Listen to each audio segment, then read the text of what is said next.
Okay. देखिए, last आपके साथ एक क्वेश्चन शेयर किया गया था और मॉलिक्यूलर बायोलॉजी में जो हमने टॉपिक कवर किया था, ट्रांसक्रिप्शंस के जो बेसिक्स थे वहाँ से जुड़ा हुआ एक क्वेश्चन था। तो आई होप आप लोगों ने इस क्वेश्चन पे वर्क किया भी थे और कुछ एक ने राइट आंसर भी दिए थे।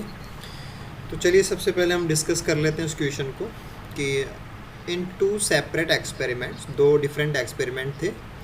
ट्रांसक्रिप्शन प्रोडक्ट्स यानी कि जो आरएनए चेन्स हैं, ट्रांसक्रिप्शन जब होता है तो प्रोडक्ट के रूप में आरएनए की चेन बनती है from cell P and Q. तो दो सेल लिए हमने, एक पी सेल है और एक क्यू सेल है। दोनों से जो ट्रांसक्रिप्शन में आरएनए बने हैं उनको हमने सेपरेटली आइसोलेट कर लिया है and allowed to hybridize under appropriate pH and temperature condition. तो जो आरएनएज हैं उनको हम हाइब्रिडाइज करने दे रहे हैं। जो आरएनए की चेन्स हैं उन्हें अपन अलाउ कर रहे हैं बेस पेयरिंग के लिए। तो बेस पेयरिंग तभी हो सकती है जब वो कॉम्प्लीमेंट्री हो, और कॉम्प्लीमेंट्री आरएनए तभी बनेंगे जैसे आपके पास कोई डबल स्ट्रैंडेड डीएनए हो और हम इससे एक आरएनए यहाँ से बनाएं और दूसरे वाला आरएनए अगर हम नीचे वाले स्ट्रैंड को यूज़ करके बनाएं तो ये दोनों आरएनए आपस में कॉम्प्लीमेंट्री होंगे, क्योंकि इस नीचे वाले स्ट्रैंड को देख करके ये बनाया गया है और ऊपर वाले स्ट्रैंड को देख करके ये बनाया गया। तो न्यूली सिंथेसाइज स्ट्रैंड्स कॉम्प्लीमेंट्री तभी होंगे जब दोनों स्ट्रैंड्स को यूज़ किया गया, यानी कि दोनों ही स्ट्रैंड्स एंटीसेंस के रूप में यूज़ हो रहे हो, यानी कि इन्फॉर्मेशन दोनों स्ट्रैंड के काम में ली जा रही हो। तो दोनों से ट्रांसक्रिप्शन होगा और दोनों से एमआरएनए बनेंगे और ये दोनों एमआरएनए आपस में कॉम्प्लीमेंट्री हैं और कॉम्प्लीमेंट्री होने पे वो बेस पेयरिंग करेंगे, राइट। अगर एक ही स्ट्रैंड यूज होगा तो फिर जैसे मान लो कि पहली बार आपने एक एमआरएनए बना लिया, अगली बार आपने दोबारा से इसी स्ट्रैंड को टेम्पलेट के रूप में यूज़ करके दोबारा बनाया, तो ये जो सेकेंड वन बन रहा है ये आपस में कॉम्प्लीमेंट्री नहीं हो सकते, क्योंकि ये तो सेम हो जाएंगे फिर। तो कॉम्प्लीमेंट्री एमआरएनए हो तभी वो बेस पेयरिंग करेंगे, और बेस पेयरिंग तभी हो सकती है जब जो भी पर्टिकुलर जीन हो या जो भी सीक्वेंस हमने ली हो उसके दोनों स्ट्रैंड्स को एज ए एंटीसेंस स्ट्रैंड दो डिफरेंट ट्रांसक्रिप्शन प्रोसेसेस में लिया गया हो। तो देखिए इन एक्सपेरिमेंट 1 जो कि हमने सेल पी के लिए लिया था, तो सेल पी के लिए एक्सपेरिमेंट 1 है और इसमें क्या हो रहा है कि many a type double helices form. तो यहाँ पे हमने जो एक्सपेरिमेंट कराया तो डबल स्ट्रैंडेड जो हेलिसेज हैं वो बनी है, कई सारी बनी है मैनी, और उनका जो कंफर्मेशन है वो ए टाइप है, ए टाइप। क्योंकि देखिए नॉर्मली हम लोग डबल स्ट्रैंडेड डीएनए को लेते हैं तो वो बी टाइप फॉर्म होती है, और जब हम बात करते हैं कि दोनों चेन आरएनए की हो, कि एक आरएनए की चेन और दूसरी भी आरएनए की चेन अगर ये आपस में हाइब्रिडाइज हों या आपस में बेस पेयरिंग करें तो उनसे जो कंफर्मेशन बनता है वो ए टाइप का कंफर्मेशन कहलाता है, यानी कि ए फॉर्म ऑफ डीएनए जैसा होता है। अगर डीएनए और आरएनए की चेन होंगी तो भी ए टाइप होता है, दोनों अगर आरएनए की चेन आपस में जुड़ती हैं तो भी ए टाइप का कंफर्मेशन बनता है। तो अगर यहाँ पे ए टाइप का हेलिक्स बन रहा है या ए टाइप का डबल हेलिक्स बन रहा है, इसका मतलब आरएनए की चेन्स ने आपस में बेस पेयरिंग की है।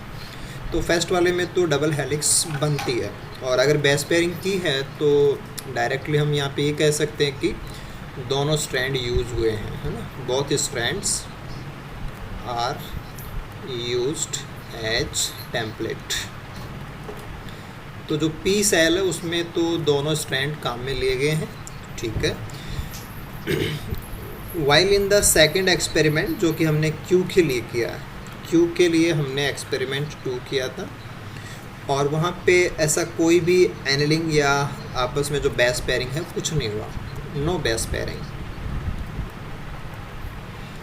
तो अगर बेस पेयरिंग नहीं हो रही है, इसका मीनिंग तो ये निकला कि यहाँ पे ओनली वन स्ट्रैंड यूज़ किया गया, only one strand used for the transcription.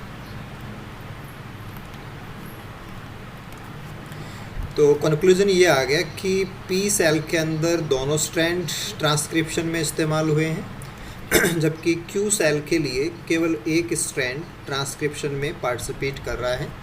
तो जस्ट अभी हमें केवल एक अपना जो टॉपिक के रिगार्डिंग जो फंडामेंटल है उसको अप्लाई करना है। तो जहाँ पे दोनों स्ट्रैंड काम में लिए जाते हों वो स्मॉल साइज के जीनोम होते हैं, स्मॉल जीनोम।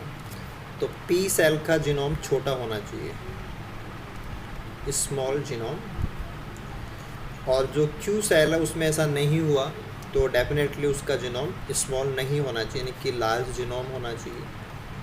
ठीक है, अगर हम बात करते हैं स्मॉल जीनोम तो ये प्रोकैरियोट्स का होता है, और जिसमें ऐसा नहीं मिला जो थोड़ा सा लार्जर है that is for eukaryotes, right. तो पी सेल के पास जो जीनोम है that should be small sized, और वो सेल प्रोकैरियोटिक सेल होनी चाहिए पी वाली। और क्यू वाली सेल है जिसमें कि हमें ऐसी कोई एनेलिंग नहीं मिली है, वो यूकैरियोटिक सेल्स होनी चाहिए। ठीक है, तो अब हम हमारे स्टेटमेंट्स को फॉलो कर सकते हैं कि क्या सही है। कि cell P is rapid growing prokaryotic cell. देखिए रैपिड ग्रोइंग का मतलब है कि मैनी आरएनएज बनेंगे, और मैनी आरएनएज बनेंगे तो हमें काफ़ी सारे डबल हेलिक्स मिलेंगे।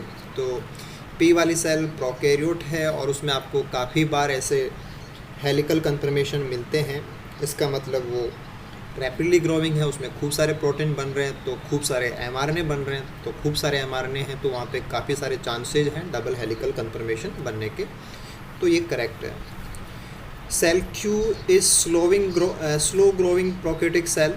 तो प्रोकैरियोटिक सेल के पॉइंट ऑफ व्यू से देखा जाए तो थोड़ा सा तो ये कि वो स्लो ग्रो नहीं करती है। और फिर यहाँ पे हमें ये था कि नो एनेलिंग एट ऑल, कि हमें एक भी ऐसा ऑब्जर्वेशन नहीं आया कि कोई डबल हेलिकल कन्फर्मेशन बना हो। तो इसका मतलब वहाँ पे किसी भी समय दोनों स्ट्रैंड काम में आए ही नहीं है, मीन्स वो ऐसा सिस्टम है जिसमें दोनों स्ट्रैंड काम में नहीं आते हैं। इसका मतलब क्यू सेल कैसी होनी चाहिए, यूकैरियोटिक होनी चाहिए, तो ये गलत है। Cell Q is fast growing eukaryotic cell.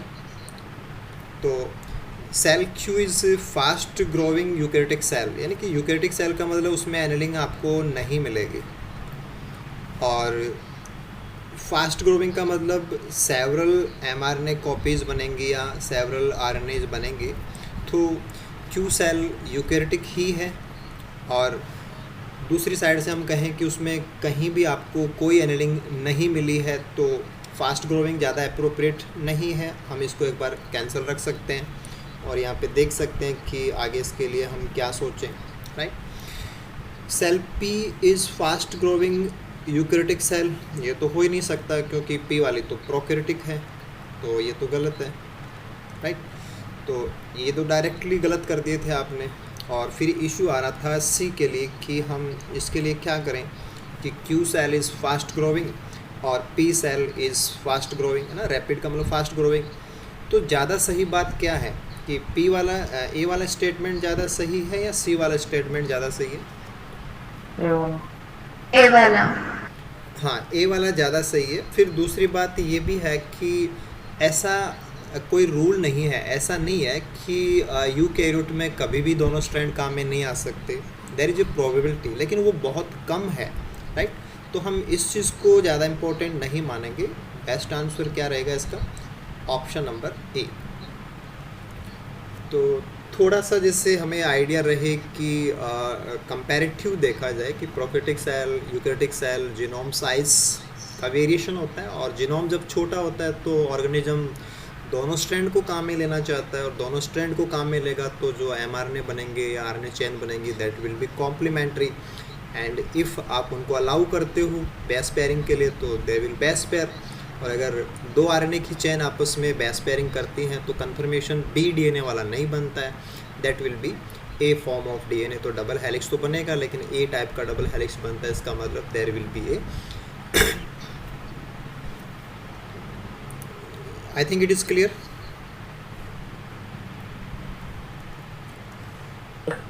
Okay, देखिए सेम क्वेश्चन को हम रहने देते हैं, इसमें हम एक छोटा सा एडिशन और कर देते हैं। एडिशन हम ये कर रहे हैं कि what will be the probability of forming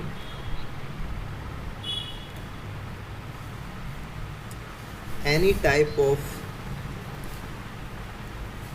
A type conformation from DNA RNA hybridization। तो अब हम दोनों ही सेल को P एंड Q दोनों ही सेल में हम क्या कर रहे हैं कि ये देख रहे हैं कि हमने DNA ले लिया और जो RNA की चेन बनी है उनको ले लिया, है ना। दोनों में ट्रांसक्रिप्शन चल रहा है तो दोनों में ही DNA भी है, दोनों में RNA भी है, राइट। तो क्या संभावना है, what is the probability of forming A type of conformation बनने की क्या संभावना है। दोनों में क्या कोई सी भी सेल में ए टाइप का कन्फर्मेशन बन सकता है क्या? अगर आप डीएनए और पी वाली सेल में बन सकता है। Any more? देखो, एक स्ट्रैंड डीएनए का हो और एक स्ट्रैंड आरएनए का हो तो भी इससे ए टाइप का कन्फर्मेशन बनेगा। और ऐसा हमें पी सेल में मिलेगा क्या? क्योंकि पी सेल में ट्रांसक्रिप्शन हुआ है तो आरएनए सभी में है, ट्रांसक्रिप्शन हुआ है तो उसका कॉम्प्लीमेंट्री डीएनए सभी में होता है, तो ये पी में भी बनेंगे और क्यू में भी बनेंगे, दोनों सेल्स में बनेंगे। कारण क्या होगा? क्योंकि अभी हमने क्या कर दिया, डीएनए और आरएनए दोनों को यूज़ किया है। तो अगर हम डबल हेलिकल कन्फर्मेशन है उसको सिंगल स्ट्रैंडेड में कन्वर्ट करने के लिए कंडीशन अप्लाई कर देंगे, अप्रोप्रिएट कंडीशन ले ली और जो डबल स्ट्रैंडेड डीएनए था वो सिंगल स्ट्रैंडेड में कन्वर्ट हो गया, राइट। और अब हम आरएनए को परमिट कर रहे हैं तो आरएनए तो इसके ऊपर भी चिपकेंगे और इसके ऊपर भी चिपकेंगे, और ये तो दोनों में ही होंगे ना, प्रोकैरियोटिक सेल में भी होंगे और यूकैरियोटिक सेल में भी होंगे। तो अगर ओनली आप आरएनए को हाइब्रिडाइज करने का मौका देते हो तब तो केवल पी में होगा, अगर डीएनए और आरएनए दोनों को हाइब्रिडाइज करने का मौका दोगे तो दोनों में होगा, क्योंकि कॉम्प्लीमेंट्री तो दोनों में बनता है। जब भी आरएनए बनेगा तो टेम्पलेट का कॉम्प्लीमेंट्री बनता है, तो कोई भी आरएनए अपने टेम्पलेट पे जाके चिपक ही सकता है अगर हम परमिट करते हैं तो, ठीक है।